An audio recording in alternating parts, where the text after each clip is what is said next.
بسم اللہ الرحمن الرحیم۔ اور قرآن کریم پڑھنے کا لطف میں اور آپ کیا جانے۔ جاؤ ابو بکر صدیق رضی اللہ تعالیٰ عنہ سے پوچھو کیسا قرآن کریم پڑھا کرتا تھا۔ سارے کافروں نے کھڑے ہو کر کے اعتراض کیا ابو بکر کو ہم زور سے قرآن کریم نہیں پڑھنے دیں گے۔ ابو بکر قرآن پڑھتا ہے، ہماری عورتیں پر اثر انداز ہوتا ہے، ہمارے بچوں پہ اثر ہوتا ہے، اور مکے کے کافروں کا یہ بیان ہے کہ جب صدیق اکبر قرآن پڑھتا تھا پہاڑ لرز جایا کرتے تھے۔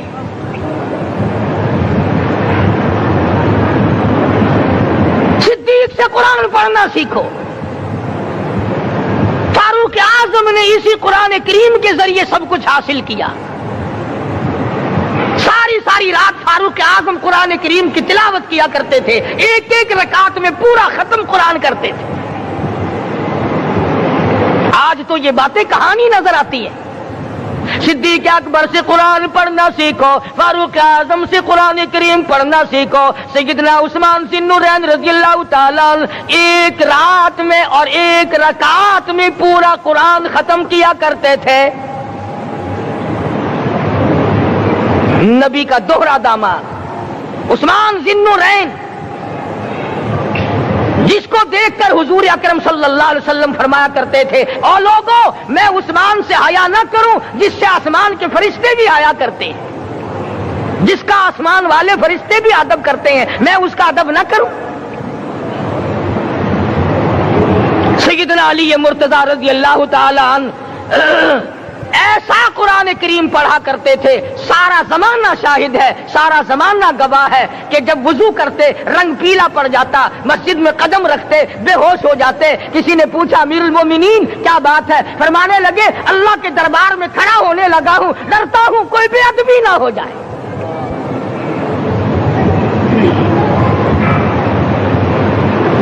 قرآن کریم ان سے پڑھنا سیکھو۔ حسین نے تلوار کی تلواروں کی چھاؤں میں قرآن پڑھا، نیزے کی نوک پہ قرآن پڑھا۔ سعید بن مسیب نے تلواروں کی چھاؤں میں قرآن پڑھا۔ حضرت امام احمد بن حنبل نے کوڑوں کی گونج میں قرآن پڑھا۔ ابو حنیفہ رحمت اللہ علیہ نے جیل سے جنازہ نکلنے سے پہلے قرآن پڑھا۔ علامہ ابن تیمیہ نے جیل کے مینارے میں قرآن پڑھا اور کوڑے کھائے۔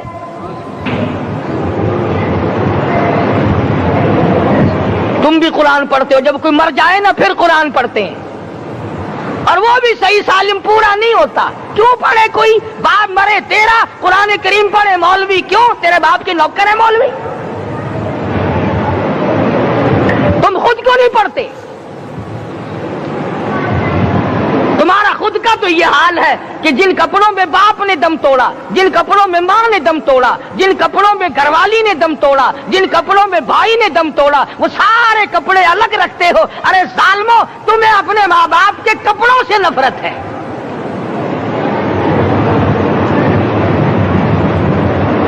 باپ کی دکان سے نفرت تو نہیں، باپ کی چارپائی سے بڑی نفرت ہے۔ جس بستر پہ باپ دم توڑے تم اس بستر کو نہیں استعمال کرتے۔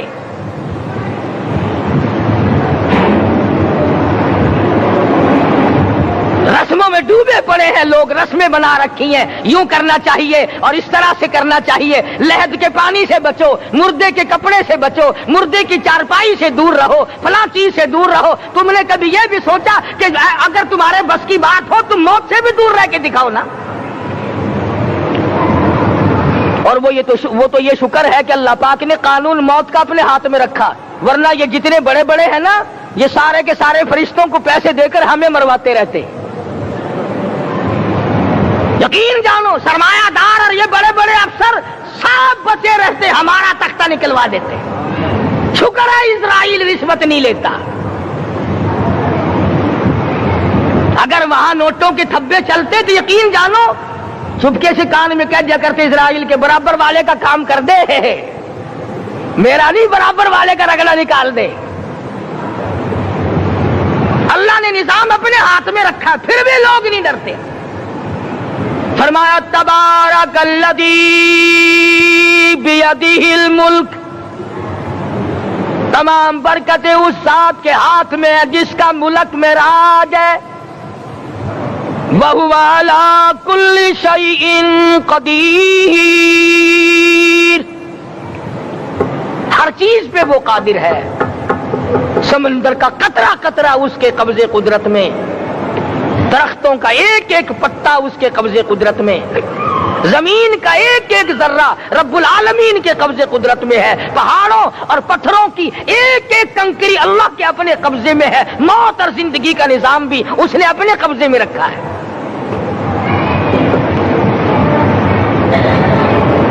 قرآن کریم ان سے پڑھنا سیکھو اگر کسی نے پڑھنا ہے.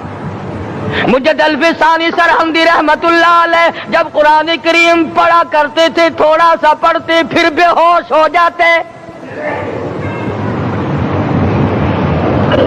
شاہ ولی اللہ نے مار کھا کر قرآن کریم پڑھا.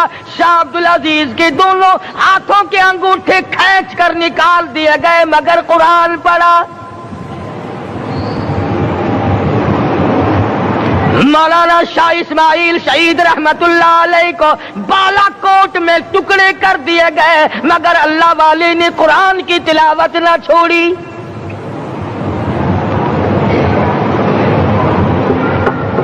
ان حضرات نے قرآن پڑھا ہے.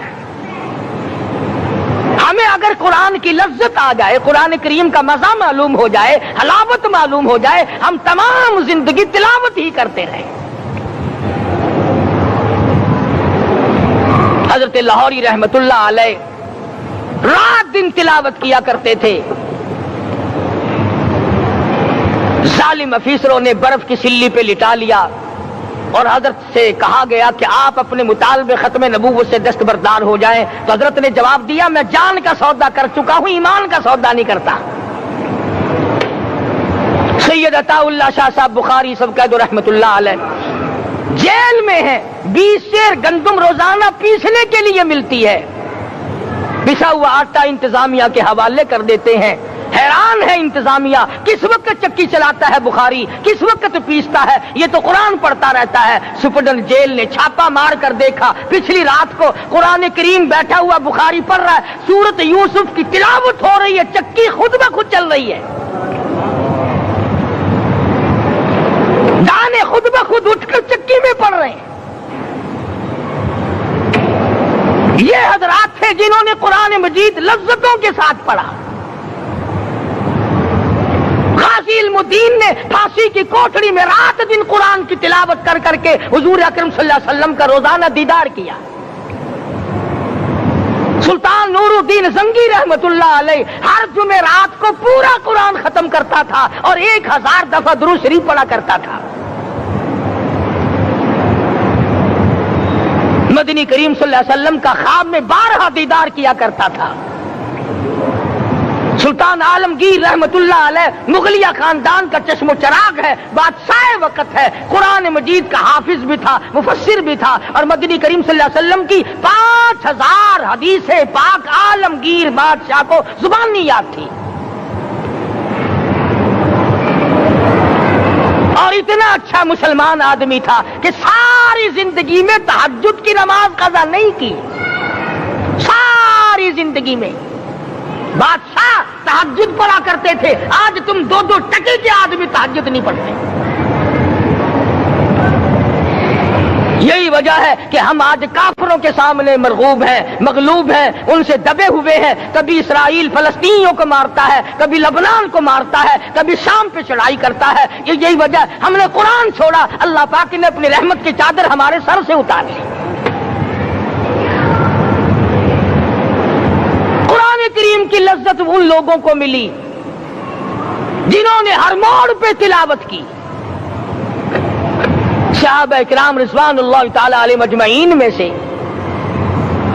ایک رات ایسی آئی، حضور صلی اللہ علیہ وسلم نے فرمایا کہ آج ہماری پہرے داری کون کرے گا.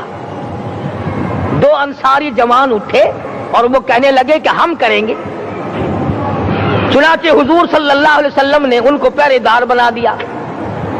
کمال کی زندگی صحابہ کرام کی، کوئی کسی کی کوٹھی کی چوکیداری کرے گا، کوئی کسی کے بنگلے کی چوکیداری کرے گا، کوئی غلہ منڈی کی چوکیداری کرے گا، کوئی سبزی منڈی میں چوکیداری کرے گا، کوئی کپڑا مارکیٹ میں چوکیداری کرے گا، کوئی لوہا مارکیٹ میں چوکیداری کرے گا۔ یہ